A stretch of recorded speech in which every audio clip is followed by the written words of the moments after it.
우리의 척추 제일 끝에 위치해 있는 꼬리뼈라 불리는 미추는 골반 및 고관절 부상과 관련이 깊은 부위이기도 합니다. 목뼈부터 시작하여 허리뼈까지 내려와 척추 가장 아래에 있는 꼬리뼈의 손상을 말하며 엉덩방아 사고를 원인으로 주로 발생합니다. 특히 겨울철 추운 날씨에 빙판길 낙상사고로 병원을 찾게 되고 미추골절 진단을 받는 사례가 적지 않습니다. 낙상과 같은 직접적인 외상으로 급격하게 일어나므로 초기에 심한 통증을 동반하며 해당 부위가 멍이 들고 부어오르게 되고 제대로 앉아있을 수 없으므로 상당한 고통이 따르게 됩니다. 따라서 증상이 완화될 때까지는 장기간 엎드려 있어야 하며 수술을 하는 경우는 거의 없으므로 대부분 진통제를 복용하고 물리치료 등의 보존치료를 받게 됩니다. 그리고 향후에도 딱딱한 바닥에 앉는 것은 물론 일반적인 의자 역시 이용하기 쉽지 않으므로 도너츠 모양의 쿠션 등을 구비하여 이용하는 것이 도움이 됩니다.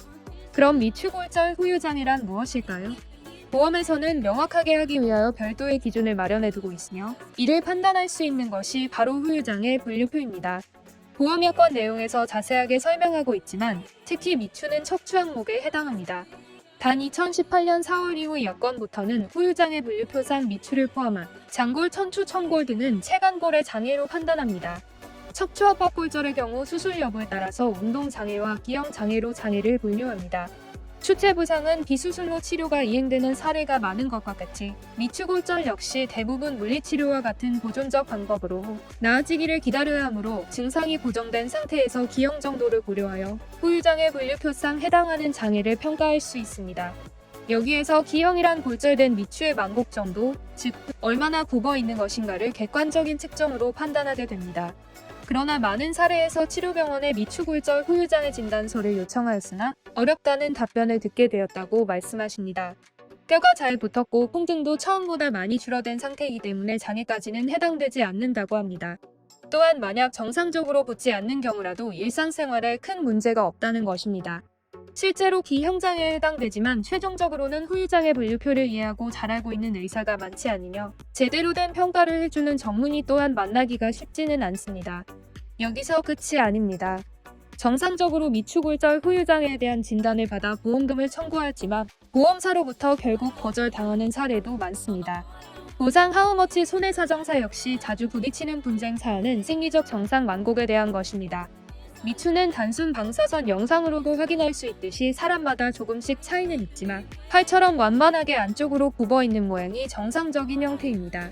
이것을 생리적 정상 만곡이라 하며 미추골절 이전과 후의 증상 고정 상태를 비교하였을 경우 변형으로 인한 기형 상태가 아니라는 이유로 보험금의 지급을 거절하는 것입니다.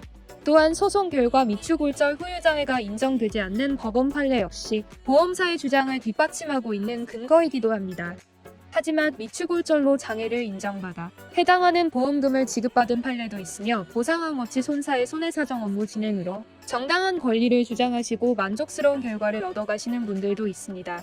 미추 꼬리뼈 미골 손상은 오랜 시간 바닥에 제대로 앉아있기 힘든 상황을 만들고 지속되는 압통 등으로 삶의 질 또한 크게 저하되는 부상입니다.